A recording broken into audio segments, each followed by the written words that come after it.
Assalamualaikum warahmatullahi wabarakatuh. Hai semuanya, kembali lagi dengan saya, Indah Karenisa dari Program Studi Bimbingan Konseling Islam Universitas Islam Negeri Sultan Haji Muhammad Idris Samarinda.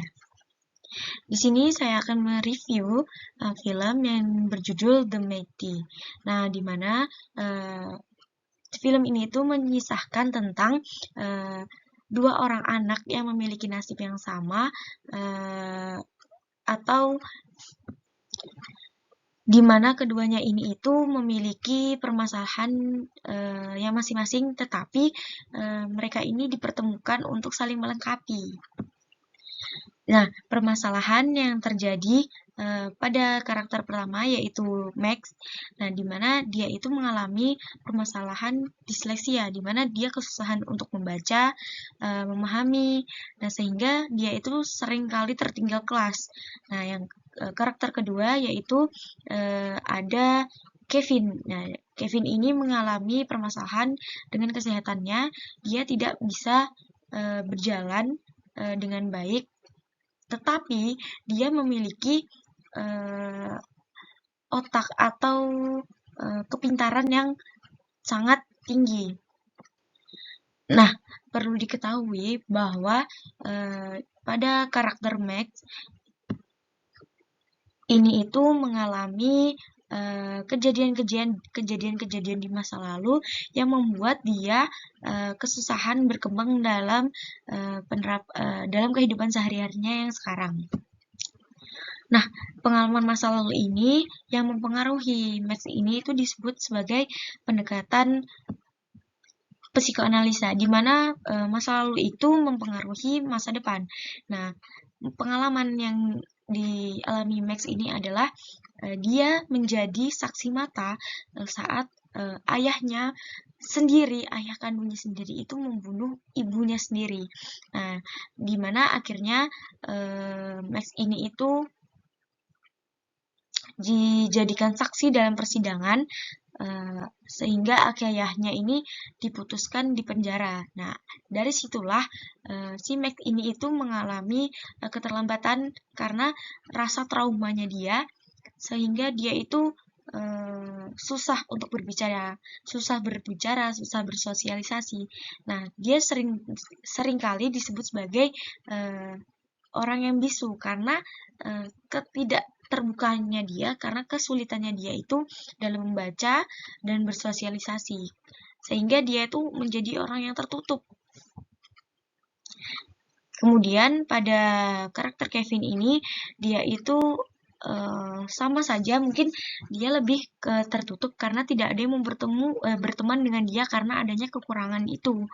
Nah, akhirnya dengan tidak sengaja mereka bertemu dari sebuah peristiwa kecil yang akhirnya dimana Max ini itu selalu menggendong Kevin di bahunya seakan mereka ini sedang berjalan, kayak seakan-akan berjalan ini menjadi satu gitu.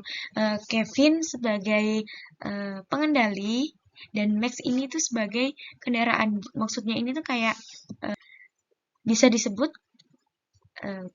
Kevin adalah otak Max dan Max adalah kaki dari Kevin.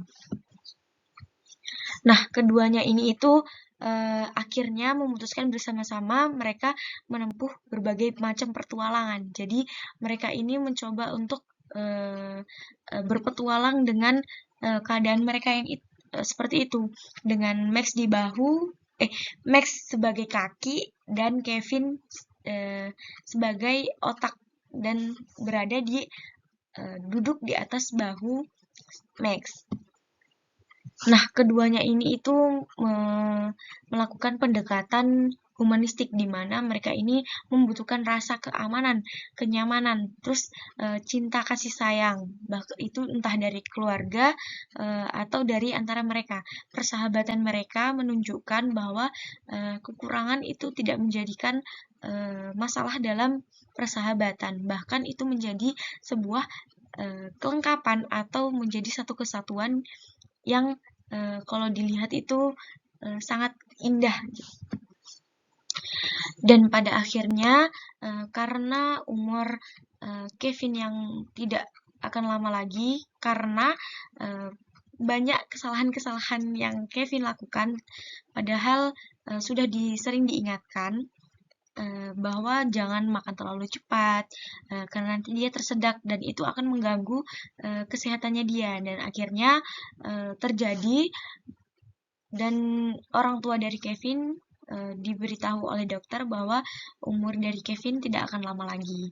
Nah, dari kepergian Kevin ini menjadikan si Max ini itu mau menggerakkan atau mau merubah dirinya menjadi yang lebih baik. Dia selama bersama Kevin, Max ini mengalami banyak perubahan. Dia sudah mulai belajar membaca, dia mulai lancar membaca, dia lancar menulis, dan yang lain-lain. Nah, yaitu mereka itu saling bersinambungan. Jadi Max ini itu memberikan fisiknya untuk Kevin untuk melakukan perjalanan. Nah, kalau Kevin ini itu digunakan Max untuk memberikan pengajaran atau pemahaman-pemahaman pembelajaran untuk dia bisa membaca, menulis, dan yang lainnya. Nah, mungkin keterkaitan atau kecocokan dari dimana Kevin ini sebagai teman menghasilkan stimulus dan respon yang sangat baik. Stimulus dari Kevin ini dengan memberikan pengajaran-pengajaran yang mudah dipahami oleh si Max, dan Max begitu juga dengan Max. Setelah kematian Kevin itu, Max mengubah pandangannya atau mengubah dirinya menjadi yang lebih baik, dan dia bertekad untuk meneruskan apa yang diinginkan oleh Kevin pada hidupnya. Mungkin seperti itu saja yang dapat saya sampaikan. Kurang lebihnya saya mohon maaf. Saya ucapkan terima kasih. Wassalamualaikum warahmatullahi wabarakatuh.